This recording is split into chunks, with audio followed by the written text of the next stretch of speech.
행복하십니까? 아멘. 하나님께서는 우리가 진실로 행복하기를 진정 원하십니다. 얼마나 행복하기를 원하시겠습니까? 마태복음 13장 43절 보니까 그때에 의인들은 자기 아버지 나라에서 해와 같이 빛나리라 그렇게 말씀했습니다. 해만큼 달만큼 행복하기를 원하신다 했습니다. 행복은 우리 인간이 추구하는 본능 중의 본능입니다. 그래서 인간은 늘 행복을 찾아다니고 있습니다. 행복과 불행의 차이는 무엇이겠습니까? 한자 행자 아시죠? 행자 글자를 자세히 살펴보시기 바랍니다. 이 글자는 행복하다는 의미로 사용하는 한자입니다. 이 행자에다가 가로된 막대기 하나가 빠지면은 어떻게 됩니까? 신자가 됩니다. 무슨 신자입니까? 매운 신자, 고생 신자가 됩니다. 고생하는 의미로 사용됩니다. 우리가 불행한 것은 알고 보면 한 가지 모자라서 그렇습니다. 그 모자란 것, 그 하나만 채우면 우리는 누구든지 행복할 수 있습니다. 우리가 꼭 채워야 될 한 가지가 무엇이겠습니까? 그것은 바로 예수 그리스도입니다. 사람 안에 원래 예수의 자리가 있었습니다. 그 자리는 다른 어떤 것으로도 채워질 수가 없는 것입니다. 술로도, 돈으로도, 명예로도, 권력으로도, 지식으로도 그 어떤 것으로도 채워질 수가 없습니다. 여러분이 불행하다고 혹시 느끼게 된다면 그 마음속에 예수님이 잊어버린, 사라졌기 때문인 것을 볼 수가 있습니다. 예수님을 항상 마음에 모신다면 우리는 늘 행복할 수가 있습니다. 만족할 수 있습니다.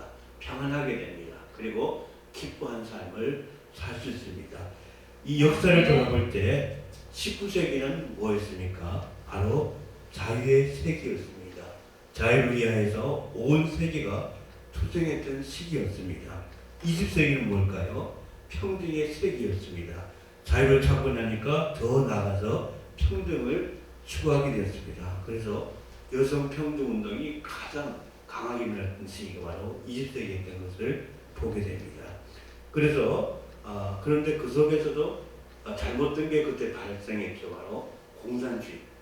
공산주의 그 탄생하게 됐고, 이 공산주의는 지금까지 많은 고통과 많은 분열을 일으키고 있고 불행을 자초하는 모습을 많이 보여주고 있습니다. 이 나라의 문제는 뭡니까? 이 공산주의 얼마나 큰 문제입니까? 나라가 아주 위기 속에 빠진 바로 공산주의 사상인 것을 보게 됩니다. 자, 지금 그리고 21세기는 어떠냐? 어떤 시대입니까? 바로 행복의 시대라고 보고 있습니다. 온 세계가 행복을 추구하고 있음을 보게 됩니다. 행복한 가정, 행복한 교회, 행복한 사람들은 행복이란 말만 들어가서 좋아합니다. 교회에서 보면 행복한 교회가 참 많이 생긴 것을 보게 됩니다. 행복학도 발전하게 됐고, 행복학자도 많이 생겨났고, 행복 강사들이 참 얼마든지 많이 다른 것을 우리가 보게 됩니다. 그러나 행복은 행복하게 주는 것이 아닌 것입니다. 오늘 말씀에 행복은 하나님께서 주신다고 분명히 말씀하고 있습니다. 내가 오늘 내 행복을 위하여 내게 명하는 여호와의 명령과 규례를 지키라고 말했습니다. 달리 말하면 행복을 위한 명령인 것입니다. 모세 자신은 가나안 땅에 들어가지 못하지만 너희는 들어가서 절대 행복하라고 말씀하고 있는 것을 우리는 보게 됩니다. 자, 행복을 위한 명령은 과연 무엇입니까? 첫 번째는 하나님을 경외하는 것입니다. 12절 보니까 이스라엘아 내 하나님 여호와께서 내게 요구하는 것이 무엇이냐? 곧 내 하나님 여호와를 경외하라. 그의 모든 도를 행하고 그를 사랑하며 마음을 다하고 뜻을 다하여 내 하나님 여호와를 섬기고 말씀해 주고 있습니다. 교회 출석에 만족하지 말고 마음을 다해 하나님을 사랑하고 경외하는 우리 모두 되기를 진심으로 축복합니다. 소요는 문답 제1장 1문에 보면은 그런 말씀 나옵니다. 제목이 1문 아시죠? 사람의 제일 되는 목적이 무엇인가? 사람의 제일 되는 목적은 하나님을 영화롭게 하고 그를 영원토록 즐거워하는 것이다. 그렇게 말했습니다. 인간은 하나님을 모시고 살기 위해서 창조된 존재이기 때문에 하나님을 중심에 모시기 전에는 절대 행복할 수가 없는 것입니다. 우리 마음에 하나님 보좌가 있어야 됩니다. 그런데 그 자리를 다른 것이 차지해서는 절대 안 되는 것입니다. 비워둬도 안 됩니다. 비워두면은 어떻게 됩니까? 자기보다 악한 7 귀신이 그 자리를 차지하게 됩니다. 그러면은 어둠과 방황과 절망밖에 없는 것입니다. 열심히 섬기지 않는 것은 섬기지 않는 것과 결과 같은 것입니다. 공격이 최선의 방어이듯이 하나님 열심히 경외하는 삶이 되어야 될 줄로 분명히 믿습니다. 그래야 가나안 땅의 평안을 누릴 수 있습니다. 애굽이나 강야나 가나안 땅이나 하나님 백성인 것은 맞지만 경외하는 수준이 다른 것을 보게 됩니다. 애굽에서는 하나님을 믿는다면서도 어떻게 했습니까? 하나님의 마음을 받지 못했습니다. 고난을 받아도 그것이 훈련이요 징계인 줄을 몰랐습니다. 강야는 훈련인 줄을 압니다. 그래서 말씀대로 하려고 하지만은 마음을 다하지 못해 쓰러집니다. 그러나 가나안은 다릅니다. 마음을 다해 하나님을 경외하고 죄와 싸우고 불신과 싸우고 게으름과 싸우고 온전히 주를 위해서 살기를 힘쓰는 것이 바로 가나안인 것을 보게 됩니다. 그래서 모세는 신명기 6장 4절 이하에 이렇게 말했죠. 이스라엘아 들으라 우리 하나님 여호와는 오직 유일한 여호와이시니 너는 마음을 다하고 뜻을 다하고 힘을 다하여 내 하나님 여호와를 사랑하라고 말씀했습니다. 고린전서 6장 19절 이하에도 너희 몸은 너희가 하나님께로부터 받은 바 너희 가운데 계신 성령이 된 줄 알지 못하느냐. 너희는 너희의 것이 아니라 값으로 산 것이 되었으니 그런즉 너희 몸으로 하나님께 영광을 돌리라고 말씀했습니다. 그것이 행복이고 그것이 인간의 자기 완성이 되기도 합니다. 영국 행복연구소에서 세계 150개 국가 국민들의 행복들을 조사했는데 행복지수가 가장 높은 나라가 어디였을까요? 가장 비참하게 사는 방글라데시였고 이제 선진국에 들어섰다는 우리나라는 몇 위였을까요? 34위였다고 합니다. 태평양을 끼고 사는 18국가 중에 행복지수가 가장 낮은 나라가 한국이라고 합니다.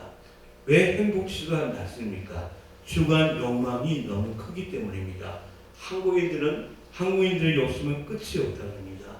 긴장된 표정으로 쉬지 않고 일하고 여의도 여행도 하지 않습니다. 영을 해도 무엇이 그리 바쁜지 그건 돌아다니는 것이지 영이 아닌 것을 많이 보게 됩니다. 일도 좋지만은 행복도 우리가 찾아야 됩니다.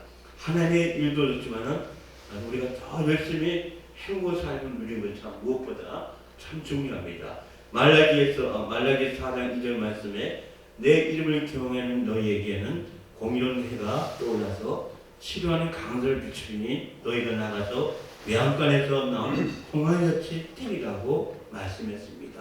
마음을 치료하기에 어둠도 고통도 상처도 없습니다. 자유와 기쁨과 행복만이 넘치게 됩니다. 그래서 이사야 4장 31절 말씀에도 오직 여호와를 앙망하는 자는 새 힘을 얻으니 독수리가 날개치며 올라가는 것 같을 것이요 다른 박쥐라 해도 곤비하지 아니하겠고 걸어가도 피곤하지 아니하리라고 분명히 말씀했습니다. 모쪼록 더욱더 하나님을 경외하는 여러분 되시기를 주의 이름을 간절히 축원드리겠습니다. 두 번째는 하나님의 말씀대로 사는 것이라고 말씀하고 있습니다. 13절입니까? 내가 오늘 내 행복을 위하여 내게 명하는 여호와의 명령과 규례를 지킬 것이 아니냐고 말씀했습니다. 오늘 보면 행복이 목표처럼 보이지만 자세히 보면 뭡니까? 행복은 목표가 아니라 결과라고 말씀하고 있습니다. 자, 하나님을 진실로 경외하고 그 명령과 규례를 지키면은 바라지 않아도 하나님께서 행복을 주신다고 말씀해주고 있습니다. 그래서 바벨론 포로되었을 때도 예레미야 29장 11절 이하에서 뭐랬습니까? 너를 향한 나의 생각을 내가 하나니 평안이요 재앙이 아니니라. 너희에게 미래와 희망을 주는 것이니라. 너희가 내게 부르짖으면 내게 와서 기도하면 내가 너희들의 기도를 들을 것이요 너희가 온 마음으로 나를 구하면 나를 찾을 것이요 나를 만나리라. 그렇게 말씀하셨습니다. 그리고 시편 127편 7절에도 여호와께서 너를 지켜 모든 환난을 면하게 하시며 또 내 영혼을 지키시리로다. 여호와께서 너희 출입을 지금부터 영혼까지 지키시리로다. 그렇게 말씀했습니다. 자, 유치한 질문이지만은 돈 들어가고 고통받겠습니까? 아니면 돈도 안 들어가고 고통받지 않고 살겠습니까? 면제복음을 받는 우리의 삶이 되어야 될 줄로 분명히 믿습니다. 우리나라 사람 일생 동안에 아픈 기간이 남자가 평균 13년이라고 합니다. 19.4%죠. 여자는 더 많다고 합니다. 16년을 아프다고 합니다. 생애 24%를 아픈 상태로 지낸다고 합니다. 그러나 환난을 면제받으면 믿음에 따라서 10%, 5%, 3%, 0% 그렇게도 가능한 줄로 분명히 믿습니다. 아멘.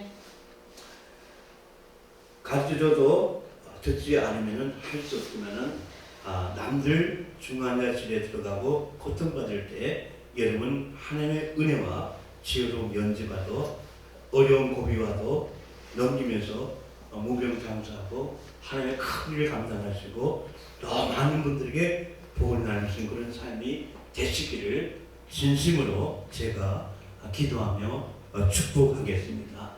기적으로 물길을 걷는 것도 중요하지만은 다리를 놓는다면은 더 좋은 일입니다. 성경에는 기적도 있지만은 치유의 비방으로 가득 차 있는 것을 보게 됩니다.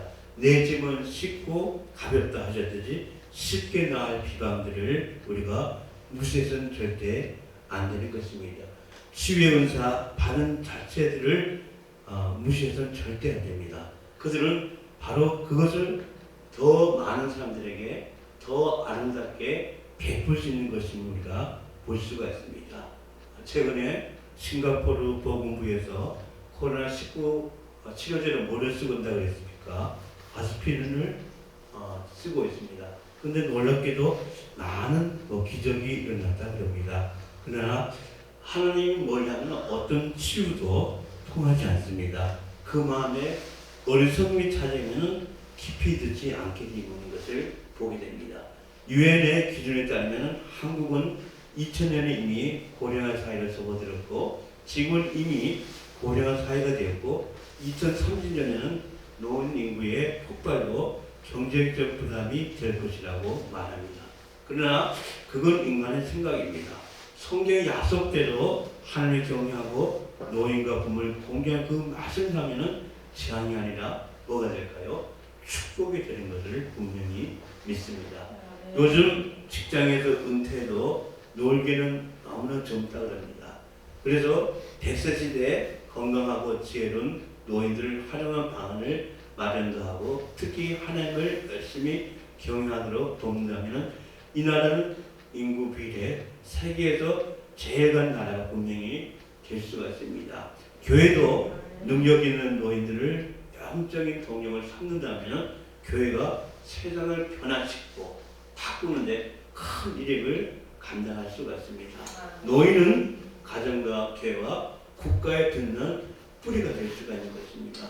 그 자원 우리가 소홀히 안 내고 그를 잘 섬기고 잘 공경하고 잘 하려고 한다면 하나님의 교회를 통해서 많은 이 나라와 이 민족에 크나큰 영적인 파워를 줄 수 있는 그런 일이 분명히 될 수가 있습니다. 아멘. 우리가 무엇보다 항상 하나님 말씀대로 사는 것, 이것이 큰 축복이고 행복을 줄 수 있는 길인 것을 분명히 기억하시기를 축원드리겠습니다. 아멘. 세 번째는 뭐냐? 늘 찬송하며 사시기 바랍니다. 우리 밑에 신명기 10장 21절 22절 말씀하고 같이 봉독합니다. 21절 22절 말씀입니다. 함께 봉독합니다. 시작. 그는 내 찬송이시여 내 하나님이시라. 내 눈으로 본 이같이 크고 두려운 일을 너를 위하여 행하셨느니라. 애굽에 내려간 내 수상들이 겨우 70이었으나 이제는 내 하나님 여호와께서 너를 하늘 별같이 많게 하셨느니라. 아멘. 여기 찬송해야 할 이유가 나타나고 있습니다. 하나님께서 놀란 일을 하셨기 때문입니다. 가나안에 들어가 할 일은 우리를 이 복된 것으로 구원해 주셨다고 감사하고 찬송할 이유에는 없습니다. 그 자손도 대대로 찬송하면 됩니다. 이미 가난한 사람이기 때문입니다. 이처럼 예수 믿는 성도는 예수 안에서 이미 천국의 백성이기 때문에 날마다 할 일이 뭘까요? 늘 감사, 찬송하며 기쁘게 사는 것입니다. 이스라엘이 바벨론 포로에서 해방될 때도 그랬습니다. 시편 126편 1절 이하에 이렇게 말했죠. 여호와께서 시온의 포로를 돌려보내실 때 우리는 꿈꾸는 것 같았도다. 그때 우리 입에는 웃음이 가득하고 우리 혀에는 찬양이 찼었도다. 그때 문나라 가운데서 말하기를 여호와께서 그들을 위하여 큰 일을 행하셨다 하였도다. 여호와께서 우리를 위하여 큰 일을 행하셨으니 우리는 기쁘도다. 이렇게 고백하고 있습니다. 예수 믿는 복이 꿈꾸는 것 같은 복이라고 말씀해 주고 있습니다. 그 안에서 온갖 은혜와 복을 주셨다고 말씀했습니다. 우리가 끝없이 찬양하며 감사할 때 하나님 우리에게 모든 은혜와 모든 복을 줄 줄 분명히 믿습니다. 옛날부터 그 집안이 잘 되려면 서너 가지 소리가 밖으로 흘러나야 된다고 말했습니다. 그리는 소리, 그리고 절구 찢는 소리, 그리고 다듬질하는 방망이 소리, 그리고 웃음소리라고 했습니다.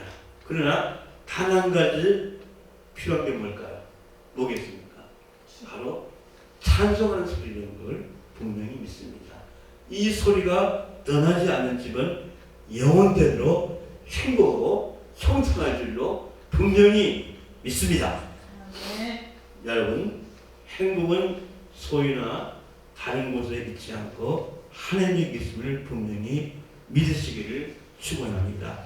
하나님 함께 하심이 행복입니다.